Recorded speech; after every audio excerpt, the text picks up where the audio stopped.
You're listening to Saturday Morning Media. And now, back to our show. Under the Puppet is made possible by the Saturday Morning Media Patreon patrons who support the show over at patreon.com/Saturday Morning Media. Welcome to Under the Puppet, the show that talks to professional puppeteers about the art and business of puppetry with the sole purpose of helping you up your puppet game. My name is Grandpa Choco, and this is Under the Puppet. Welcome back to Under the Puppet. This episode, I get to speak to the hilarious Nina Conti. Nina is a ventriloquist who has been on television and in movies and has played sold-out live shows around the globe, including Edinburgh, London, Melbourne, the Sydney Opera House, and New York. I spoke with Nina while she was in Los Angeles for 2 shows at the Lyric Hyperion Theater on April 6th and April 10th, 2018. Here now is my interview with Nina Conti. Nina Conti, welcome to Under the Puppet. Hello. I'm so excited to get to talk to you, and thank you for taking the time to talk to me today. Do you remember your first exposure to puppets? It was The Muppet Show. The Muppet Show? Definitely. Yeah. Yeah, I remember loving Monster, and I have this strange kind of crush on one of them. I mean, there was such a new thing. I couldn't believe it. I loved them. So that was definitely the first. There was also a show called Rainbow in Britain, which had weird ones. It was quite trippy. Zippy was a guy with a zip for a mouth. I remember him pretty well as well. Yeah. Yeah. And you both of your parents were actors. They were. So was it a very creative household that you grew up in? Yeah, it was quite creative. It was, nuts. I think a confusing place for a kid to grow up. I mean, I got so much sort of adult attention and conversation because it was such a social environment to grow up in, and I didn't have siblings. So I remember when I first went to school thinking, wow, I don't know what children are, and I didn't know I was one. Because you've been hanging out with all these adults. Yeah, hanging out with adults and toys, I guess, although I didn't start speaking to them until a lot later, until I was an adult, probably. Right. Did you perform while you were in school? No, I was a really shy kid. I did do a couple of things in the school assembly. I remember my dad was in a musical, and I sang one of the songs from that musical in assembly, in a sort of sequin outfit. And that, I cannot understand how that happened. It really sticks out in my childhood memories of being an anomaly. Because I was so shy, I don't know how on earth I did that or why I wanted to do it. But there was this one event. That one event, yeah. Well, and I know you can't believe everything you read on the internet, but I read that you have a degree in philosophy. Was that because you didn't want to be performing at all? You just want to do something else? Yeah, I have quite a studious mum who somehow had suggested, I don't know, not overtly, but I think she had suggested that showbiz was a risky business and I'd be doing well if I went to university instead of drama school. So I did that. And philosophy was a very funny subject, really, to study. Really made me kind of laugh at existence. But it didn't lead into any particular career, but it bought me some time, I think. Did you want to go into performing? Because you said your mom kind of steered you that way. But at that point, were you like, oh, maybe I want to try this? I did. I just thought it was undignified to want to be a performer because my parents were. I thought it was unoriginal. And so I just thought it would be good if I could think of something else that looked as fun as that. Mm-hmm. But I couldn't find anything in time. And then the degree ended and I'd finished university and I hadn't come up with a better plan. And then you went to the Royal Shakespeare Company shortly after that. Yeah, I did. That was probably the first and only real acting job I got. But it didn't suit me. I was already corrupted by then. I was too weird for it. Really? What do you mean by that? What do you mean? Well, the Royal Shakespeare Company takes stuff terribly seriously, and sometimes rightly so. Sometimes pompously, I would say. Sure. Or maybe I was just desperately trying to be a maverick or something. But I wanted to misbehave as soon as I was there. I thought this is making me feel like a naughty schoolgirl. The way we all have to take everything so seriously, and the pomp with which everybody speaks, and the gesturing, the posturing, and the voice lessons and everything. I just thought I want to do something really ridiculous instead. Well, and I don't know if if I have the timeline correct or not, but it was around this time that you met Ken Campbell, who kind of became your mentor. He was a theater director who became your mentor. Right? Yeah. So he really was much more involved in a kind of subculture of theatre and a sort of underground path he took. He was a RADA with all people like John Cleese and all those people who went very mainstream. Well, John Cleese not mainstream, but anyway, Ken Campbell really found the alternative path. Right. And he suggested that I learn ventriloquism, I think, just to make mischief, really.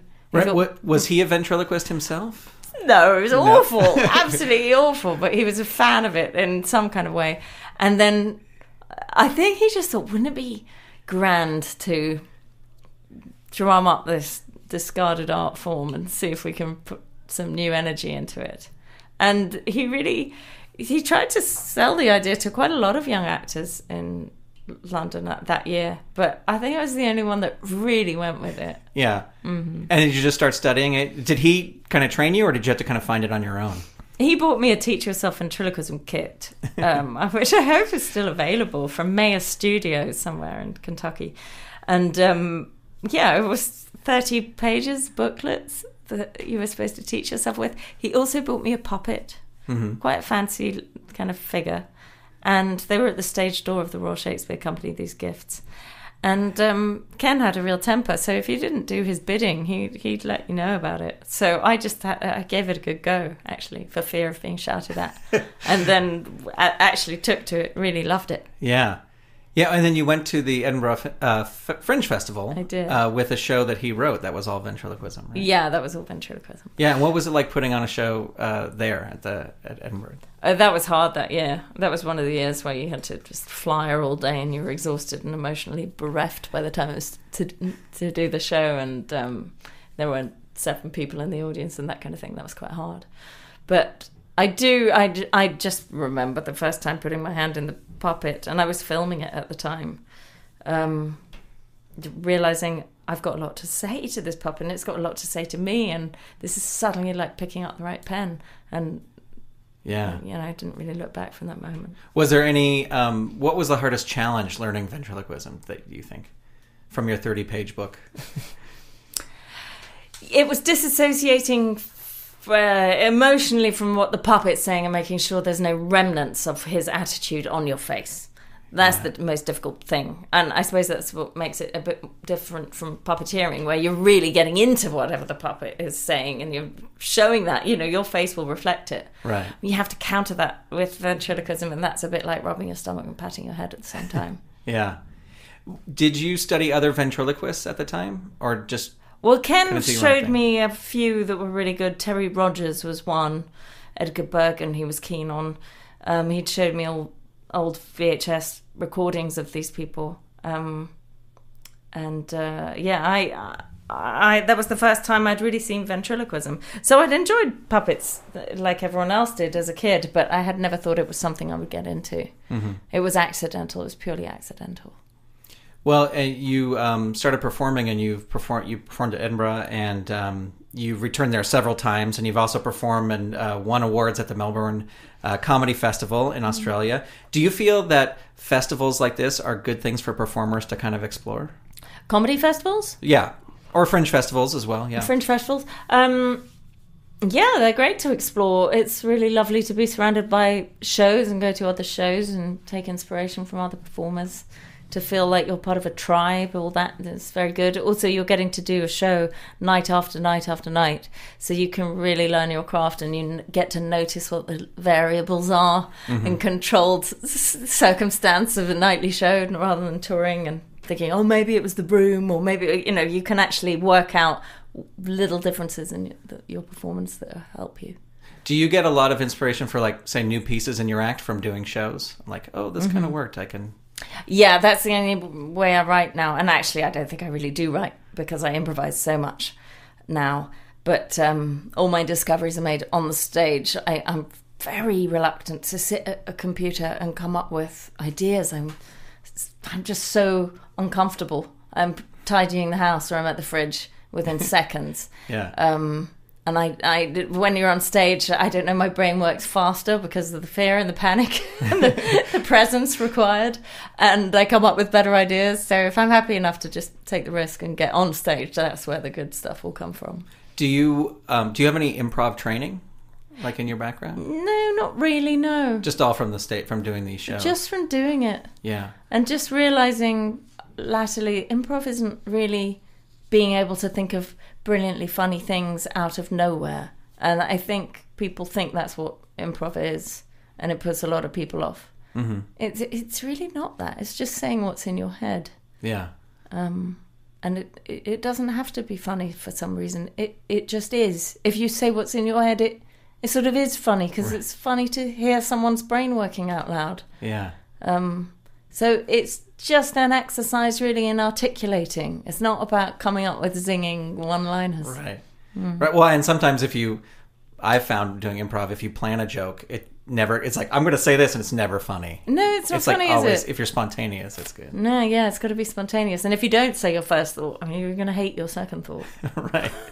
And third thought, oh my God, you're scraping the barrel by then. You're just going to go with the first one. Right. And take off the censor. Do you like videotape your shows and watch them back to kind of write? You say you don't write, but... I videotape them and I never watch them back. Yeah. I video almost everything religiously. I just use hard drives. I'm not interested at all in ever looking back at any of it. It just sort of makes me feel safe to know it's there. Someday there'll be an archive. People can go. Yeah, horrible. Well, you also had a part, this is where I first saw you, was in the Christopher Guest film For Your Consideration. Oh, yeah. How did you get on Christopher Guest's radar? Well, he's just got a peculiar interest in ventriloquists. Because I think his own great-grandfather had done a ventriloquist act for the Queen. I forget this story, I get it wrong. But he has somewhere in his past a rather grand ventriloquy story.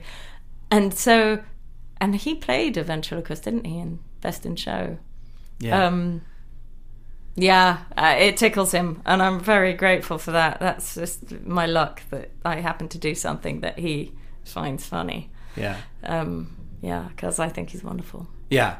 Well, and you were also in his series Family Tree that was on HBO. And what I think is kind of unique about both of those is, first of all, Christopher Guest films, they're largely improvised. Mm-hmm. But you got to play with Monkey in both of those things. Yeah. So is it difficult improvising? You're almost playing like two characters, because you're playing a character in the show, but then you're also, improvising with Monkey as well. Yes. I think it's easier, actually. I find dialogue more natural in my head. I think I've never had a very strong single opinion on anything.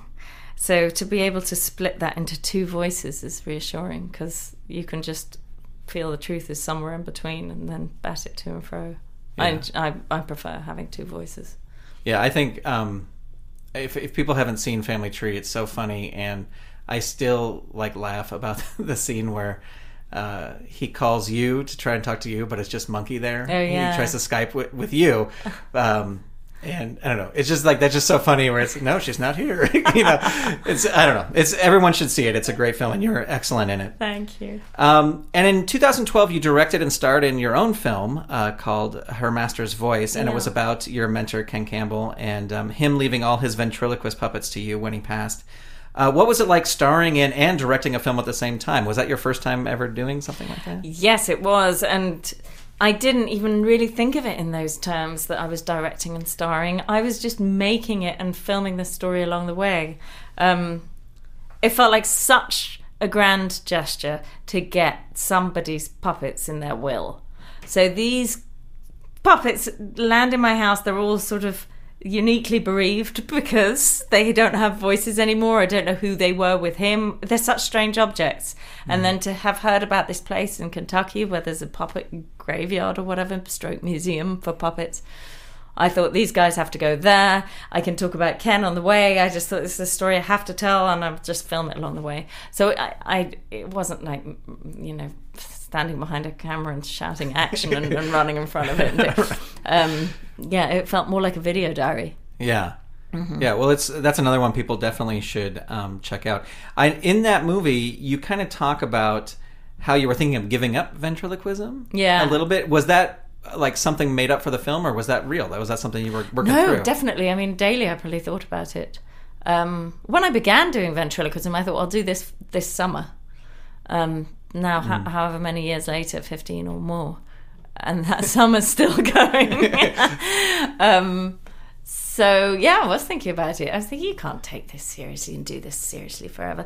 But it does just keep deepening. Or whatever, if that's your art form, you just put your whatever you learn from life into it, and then it grows alongside you. So I've really enjoyed it and felt grateful for it. Mm-hmm. But the funny thing is, I almost have forgotten that ventriloquism is what I do, or that would be my job description, because I don't think of it as that anymore. Right. The bit about not moving your lips, I mean, that was first base. That was so long ago. I've sort of forgotten that that's a part of it. So now you're just like a performer. You're just go a out performer and a writer. Yeah. You also just wrapped up the first season of your hilarious web series, Nina Conti in Therapy. Oh, wow. Yeah. And the premise with it, people haven't seen it and you should go check it out, is that you and Monkey are in therapy together. Where did the idea for that series come from? Well, I had made a thing called Living with Monkey that I just made on my own, pilot. And then my friend Adam Megiddo had said, what about one not living with Monkey, but giving up Monkey? And you could be in therapy and I could be your therapist. And I thought that would be brilliant. He's a wonderful improviser and I've wanted to work with him forever. So it was his idea, really, I think. And so we just started doing these with a couple of cameras, and we really enjoyed them. So we put them out there. They're really great. Yeah. But it's another thing. I've always felt like my best stuff comes from when I think no one's going to see it, because you're then free. Yeah. And you're not having to please any execs or hit a mark or anything. You're just exploring with absolutely nothing to lose. Yeah. So we really enjoyed doing those. Yeah. And where did you guys film? I mean, because the episodes are like 6-7 minutes or so, like around there. They vary a little bit. Did you film like hours of stuff that you just cut down? No, we filmed about 20 minutes a take. Would be a session, if you imagine it. It's supposed to be an hour. Right. We'd film it for about 20 minutes and cut it down to under 10. Okay. And we'd do 2 takes maybe of each session. Mm-hmm. And sometimes they're intercut, but mainly they're all from the same one take. And do you have a little bit of an outline, or do you just go? No outline at all. But he's wonderful at steering. I mean, he's been directing improv for the longest time, and I just feel in such good hands. You just have to keep saying the words, and it'll somewhere land. Right. I mean, it's not a huge plot within it, but it does have an arc, and it did end somewhere quite extreme. The last video is the last one so funny. It's so hilarious. I will not spoil it for people who, even though I do want to get in the details of exactly how that worked. But, no, I'll talk about that anyway, because that's what I'm doing now. What I'm doing now with the monkey is I've become the monkey. So my stage show is now no longer Nina. I'm not a ventriloquist anymore. I am the monkey for an hour. You are a monkey for an hour. And man, that's fun. It feels like the ultimate evolution of what I've been working towards, and I'm really loving it. I should back up a little bit. I meant to ask this earlier, but when did you discover Monkey? When did Monkey come about? Monkey was accidental too. Everything in my life I'm thankful for was an accident. I just picked him up. He belonged to a friend who wasn't really aware that he had him. He'd been a first night gift to the guy playing Henry V. And I picked him up and just thought he was really funny looking. And so I kind of stole him long before I became a ventriloquist. It was about a year after I learnt ventriloquism. I thought, that monkey, I think that monkey's mouth opens. And it's just like a $10 toy from Woolworths. It's amazing that it's got so much expression. And I've had a whole career based on him. It's just not a bespoke puppet by any means. And occasionally I've gone and commissioned a grand build of a puppet, and I get it, and I think, oh man, you've got nothing to say.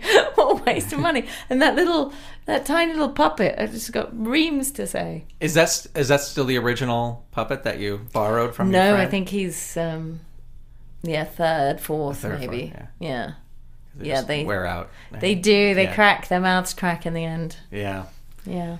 Well, you're here in Los Angeles and you're performing two completely different shows on two different nights. And one is the Nina Conti In Your Face, and the other one I think you just mentioned was the Nina Conti Is Monkey, a work in progress. Yes. But can you tell us about the In Your Face show? So In Your Face is an improvised show which I use the audience for. The audience are the puppets, so I've got face masks that cover the lower jaw of the audience member, and then they become a different character straight away, and that's improvised. I don't usually know who that's going to be until it's on, and their body language will suggest things. So that's a very sort of trusting, symbiotic relationship with member after member of the audience. By the end, I probably got 8 on stage or something.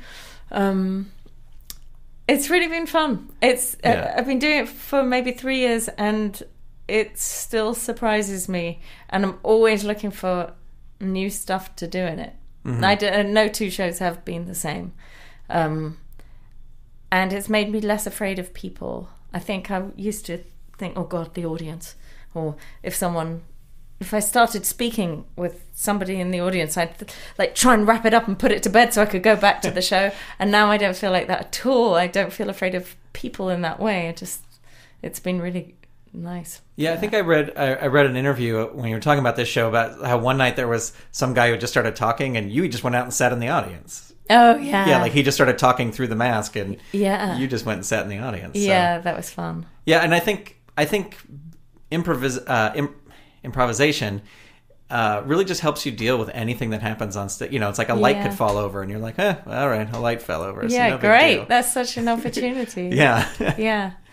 I know. Does it terrify you at all at the beginning of the show that you don't know what's going to happen?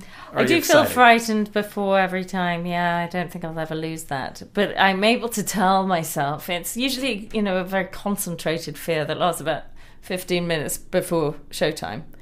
I just tell myself, just shut up and get down, brain. This is fine. Shut up. But I have to have that dialogue with myself. Yeah. It'll be fine. When was it not fine? And I'm going, yeah, but I don't know what's going to happen. It's ridiculous. I mean, it's exhausting being a person. It is, yes. That's where your philosophy is coming back in.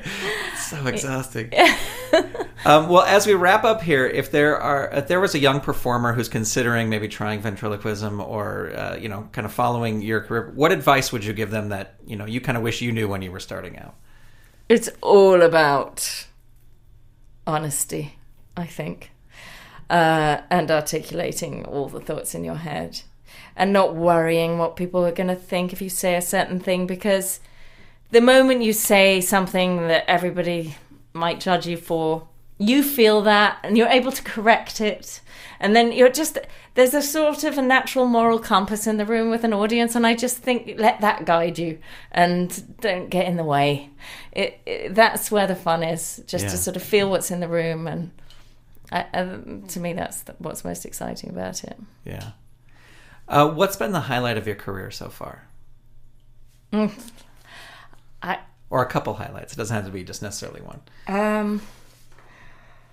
Well, I'm really glad to say I think I'm experiencing it now with this new show where I've become the monkey.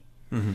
Because I feel like I've cut the fat off everything. And it might be a bit meta and almost performance art, quite zen, really. Also because I can't breathe in there and I can't see in there. Mm-hmm.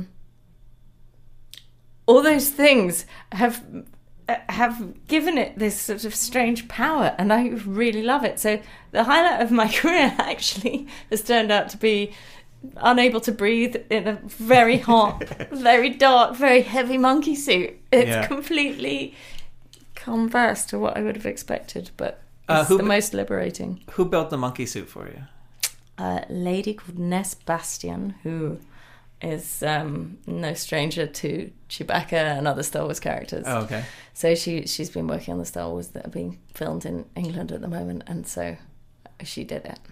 Well, it's amazing. It's an amazing thing, and I'm so looking forward to seeing the show. I'm going to go to both shows out here in LA, and I can't wait to see them. Oh, thank you. We'll put links in the show notes for everybody if you're in LA and you want to check them out. And If people want to connect with you online, where can they go? NinaConti.net is my website. I hope I've updated it. I'm not the best at that. But yes, I think that's probably the best. Or Twitter, and I'm on Twitter and Facebook and all those things. I have a page on those, which I keep up to date, I think. Okay, well, I will put a link to all those things in the show notes. Thank you. And Nina, thank you so much for talking to us today. I appreciate it. Thanks so much for having me here. My thanks to Nina Conti for being a guest on Under the Puppet. I have links to Nina's website, social media, and more in the show notes for this episode number 15, over at underthepuppet.com. Nina and I spoke about improvisation, and the topic has come up before on the show with previous guests. I truly believe that taking some improv classes will help you become a better performer. It will improve your comedic timing, it will help you develop characters, and most importantly for me, it will give you the confidence to perform knowing that you can handle anything that comes your way, whether it's a flubbed line or a sound system on the fritz or any other sort of issue that can arise when you're performing live. Now, the most well-known improvisation schools in the United States are the Groundlings in Los Angeles, Second City in Chicago, and the UCB Theater in Los Angeles and New York. The good news is that even if you don't live in one of the previously mentioned cities, chances are that there are improv classes being held near where you live, and a lot of times, places that teach improv will have classes for teens as well as adults, so you don't have to wait till you're older to take classes. Improv classes will help you become a better performer, so take a moment to search online and find the nearest improv classes to where you live. Well, that's going to do it for this episode of Under the Puppet. I welcome your feedback via email at hello@SaturdayMorningMedia.com or via Twitter, where the show is at username Under the Puppet. You can also find us on Facebook by searching for Under the Puppet. I want to hear your suggestions for questions I should be asking and for future guests. Also, the goal of the show is to talk to puppeteers making it happen in all sorts of style of puppetry. So if you know an amazing bunraku or shadow puppet artist, please reach out. Let me know who I should be talking to. Thank you so much for listening. Under the Puppet is a production of Saturday Morning Media and is made possible by the Saturday Morning Media Patreon patrons who've gone to patreon.com/Saturday Morning Media and set up a monthly pledge for as little as $1 a month. Huge thanks to Shay Stewart, Bern Lafferty, Jeff Peterson, Dale Gadania, Stephen Staver, Jackie Klimo, Melissa Crawford, Dave Slesher of the Evil Genius Chronicles, Mike Conflin, Dorothy Pachoco, John D., Kathy Crawford, Brian Greer, Carrie Whitney, Chuck Tomasi from the Technorama Podcast, Chris Foster, Stephen Ing, Clinton of ComedyForecast.com, Vicky DeVries, Mike Wabshall, Twitter user Butts and Gear, a.k.a. Wildcat, Eve Cunning, Mike Hamilton, Gaston Moreno, Reed Loveland, Ivan Asquith, Vanessa Whitney, Peggy Etra, Kristen Hogan of Squid Friends, David Akers, Zoe Palladino, Ellen Moltari, Christopher Harris, Rachel Jackson of Vox Fabuli Puppets, Carolyn Weisner, John Petty, Rachel Hansen, Darcy Prevost, Fernando Torres, Ron McAdams, Perla Q Magic, Jason Domer, Trent Hammond, Cora Goodall, Lee Barrett, Casino Skunk, The Misty Minute, Peter Capesser, Night Gig Studios, Joelle Reckford-Tig, Adrian Rose Leonard, Earth to John Francis, RJ, Ginger J. Fitz, Megapodtastic, Paul Brunel, Jamie Hitchcock, Catherine Hannaford, and Alan Gratz. If you'd like to support this show and the other fun content from Saturday Morning Media, become a patron. Head on over to patreon.com/Saturday Morning Media and set up your monthly pledge today. You can also tell a friend about the show or leave the show a review on Apple Podcasts, Spotify, Google Play, or wherever you get your podcasts. And thank you to the people who have left reviews. It really means a lot. Under the Puppet is copyright 2018 Saturday Morning Media, Grandpa Choco executive producer, all rights reserved. www.SaturdayMorningMedia.com. You've been listening to Saturday Morning Media. Stay tuned. We'll be right back.